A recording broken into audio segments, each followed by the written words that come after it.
Universidad del Valle de México presenta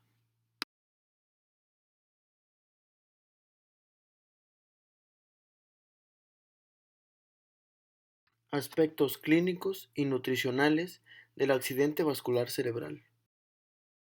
Este también es conocido como enfermedad vascular cerebral, accidente cerebrovascular o ictus. Pero, ¿qué es? En diversas bibliografías la definen como un déficit neurológico focal o global de inicio agudo que dura más de 24 horas. Es causado por la disminución del flujo sanguíneo en un territorio del cerebro. La antesala de los ictus graves por lo general son ataques isquémicos transitorios, que son episodios breves de disfunción cerebral de origen vascular, con una duración menor de 24 horas y que no genera defectos neurológicos. Dentro de los factores de riesgo tenemos los no modificables, donde se encuentran la edad, el sexo y la genética, los modificables o tratables, los cuales son la obesidad, hipercolesterolemia, dislipidemias en general, cardiopatías, hipertensión y diabetes. Y existe otro grupo de factores externos o contribuyentes como lo son el tabaquismo, sedentarismo y el alcoholismo o etilismo.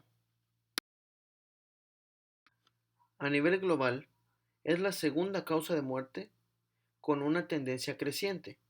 La población más afectada son los varones. Según los datos de la Organización Mundial de la Salud, es una importante causa de discapacidad, ya que trae consigo secuelas como dificultad para moverse o hablar, y esto repercute en su productividad y por ende en su economía.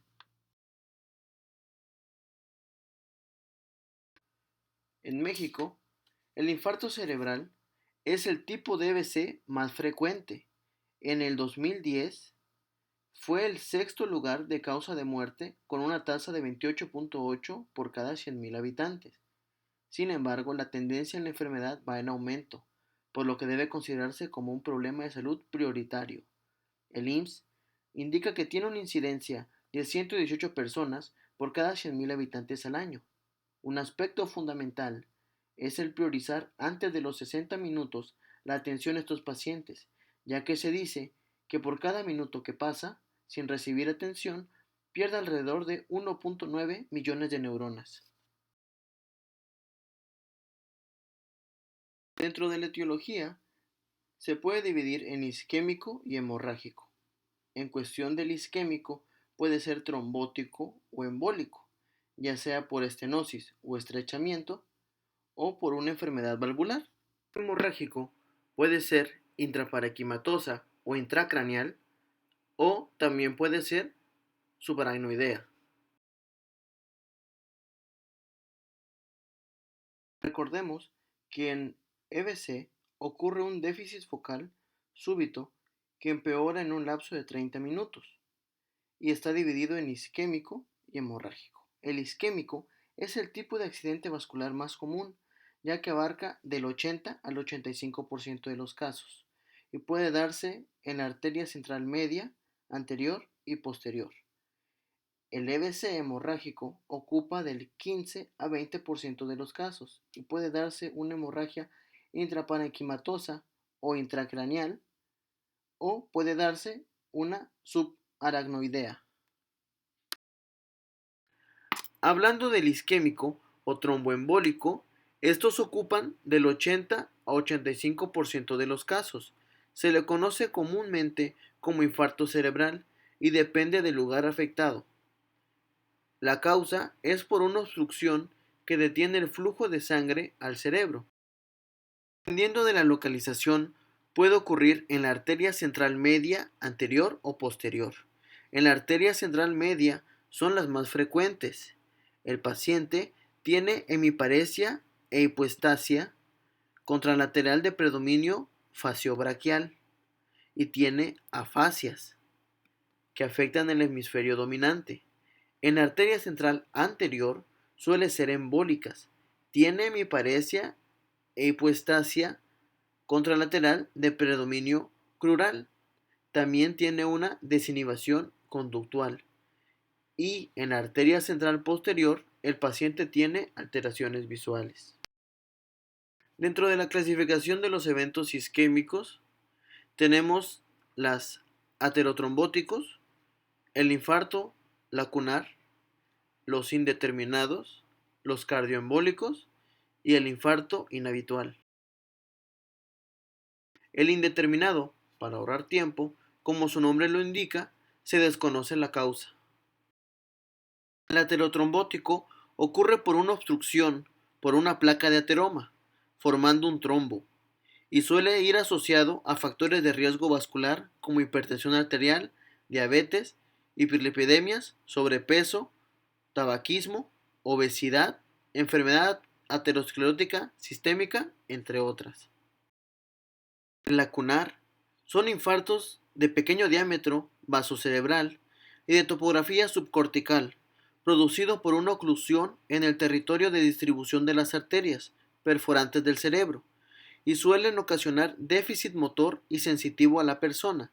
Suele ir asociado a hipertensión arterial y diabetes, y representan del 15 al 20% de los infartos cerebrales. Antes de hablar del infarto cardioembólico, es necesario saber qué es un émbolo.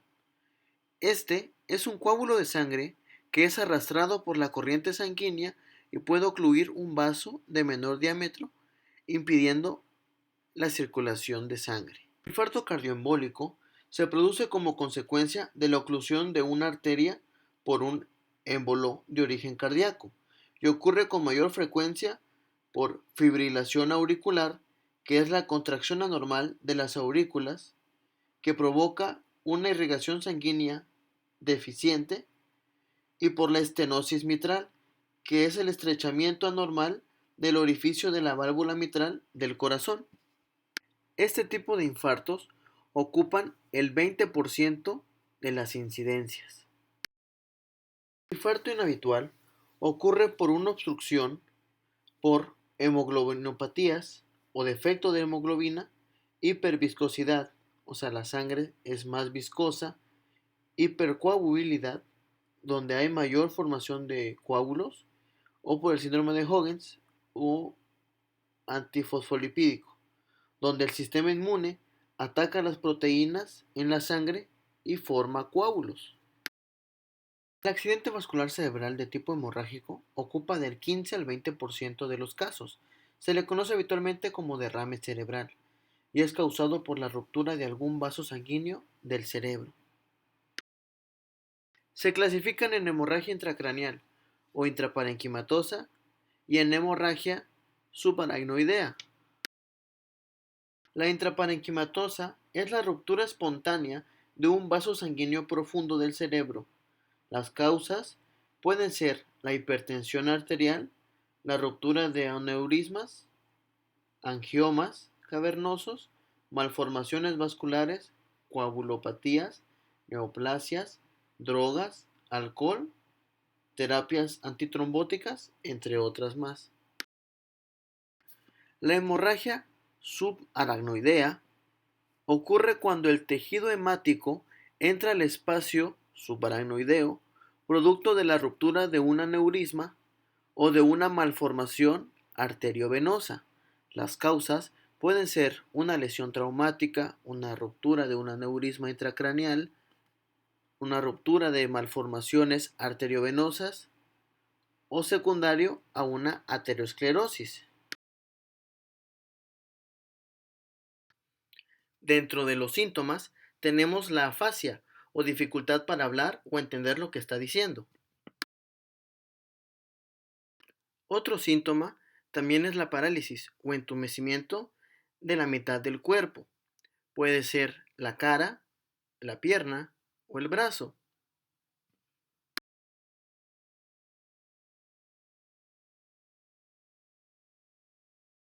También tienen problemas para ver en uno o en ambos ojos y tienen visión borrosa o ver negro. Otro síntoma es el dolor de cabeza súbito, junto con mareos, vómito o emesis o alteración del conocimiento y problemas para caminar como torpeza y pérdida del equilibrio. Para diagnosticar un accidente vascular cerebral y el tipo, Se utilizan diversos estudios de imagen. Uno de los más utilizados es la tomografía computarizada, porque requiere menos tiempo. Esta utiliza rayos X para tomar fotos del cerebro. Puede mostrar hemorragias, daños en las células del cerebro. Cuando sale hiperdensa, lo más probable es que sea un ABC hemorrágico. También sabemos que cuando es isquémico, el estudio más sensible es la resonancia magnética. Esta utiliza un potente imán y ondas radioeléctricas para tomar imágenes del cerebro. También nos da o nos muestra hemorragias, problemas de circulación y se puede descartar tumores. También se necesita realizar la historia clínica, donde se puede identificar el grado y tipo de discapacidad del paciente. Se debe realizar un examen de laboratorio completo, con biometría hemática, perfil de lípidos, glucosa, pruebas de función hepática y ego. Y se va a descartar patologías adyacentes como diabetes, hipertensión, insuficiencia renal, dislipidemias, entre otras más. El índice de Bartel es el criterio que la guía de práctica clínica te recomienda para valorar el grado de dependencia del paciente que haya tenido un evento vascular cerebral.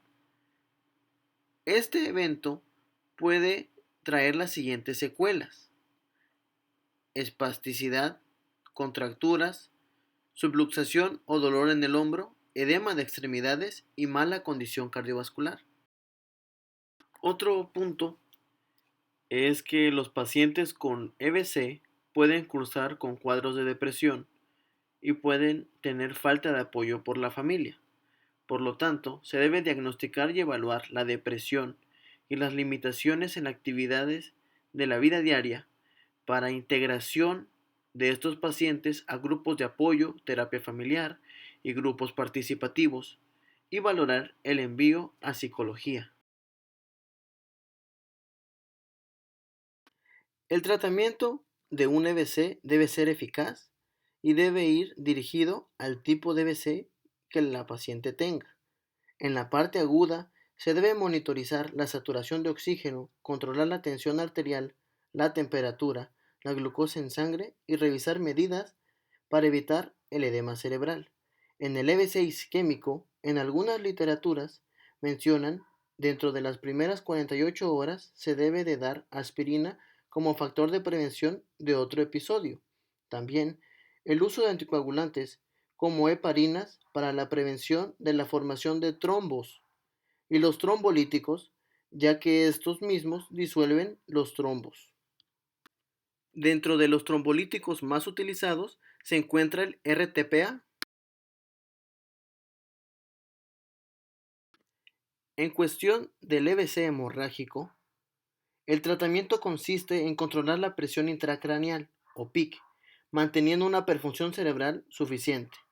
En caso de hipotensión, se recomienda utilizar suero fisiológico, como el Harman, o en caso de no controlar la presión arterial, el uso de vasopresores.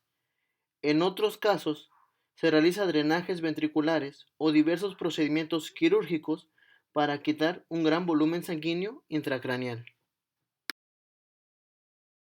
Dentro de los objetivos nutricionales, debemos de mantener el equilibrio hidroelectrolítico, valorar el estado nutricional del paciente, valorar la disfagia, tratarla y mejorar los efectos residuales de esta, junto con la hemiplegia y afasis, así como los efectos colaterales de estreñimiento, neumonía, infecciones urinarias, entre otros.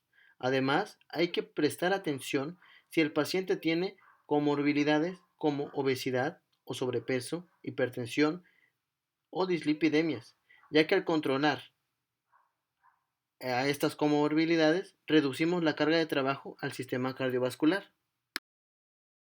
Otro aspecto sería disminuir los lípidos séricos elevados, intentando mejorar las concentraciones de HDL, la utilización del consumo de omega 3 como factor preventivo, exceptuando a las personas que tomen anticoagulantes.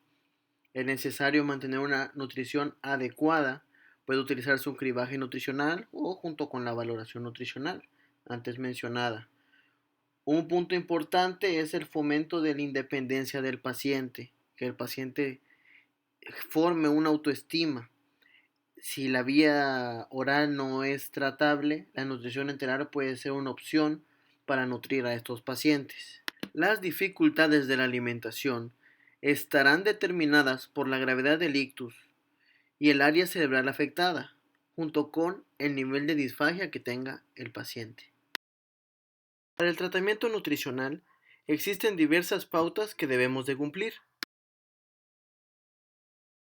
En primera instancia, debe de ser el ayuno durante las primeras 24 a 48 horas del evento, evitando la hidratación excesiva y si el paciente está acostado, elevar la cabecera de la cama para evitar la broncoaspiración. Después del ayuno, se debe de ir progresando a líquidos claros, líquidos completos y alimentos sólidos.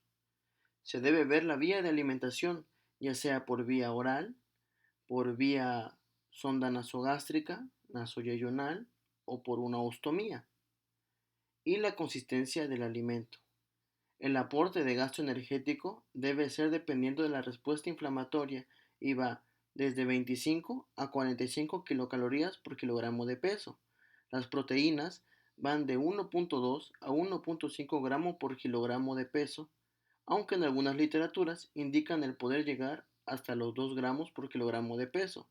Los lípidos van de 25 a 30% del gasto energético total y debe ser principalmente de ácidos grasos mono y poliinsaturados y menos de 10% de saturados. En algunas literaturas también manejan los porcentajes de lípidos de 20 a 25 del gasto energético total. Los hidratos de carbono van del 55 al 60% del gasto energético total.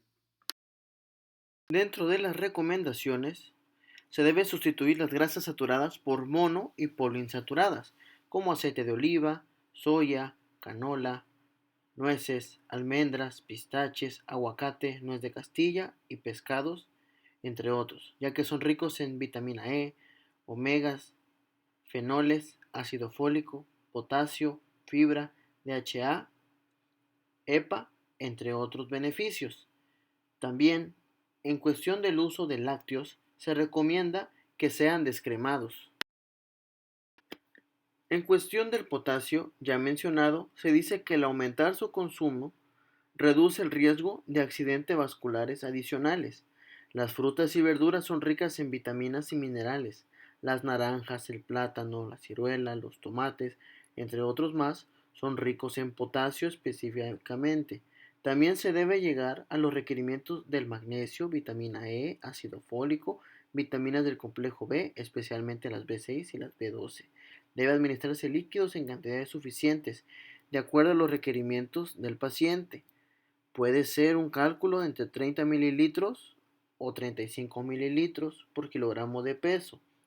Las bebidas o líquidos en general se deben ingerir al final de la comida para incrementar la ingesta de alimentos sólidos del paciente.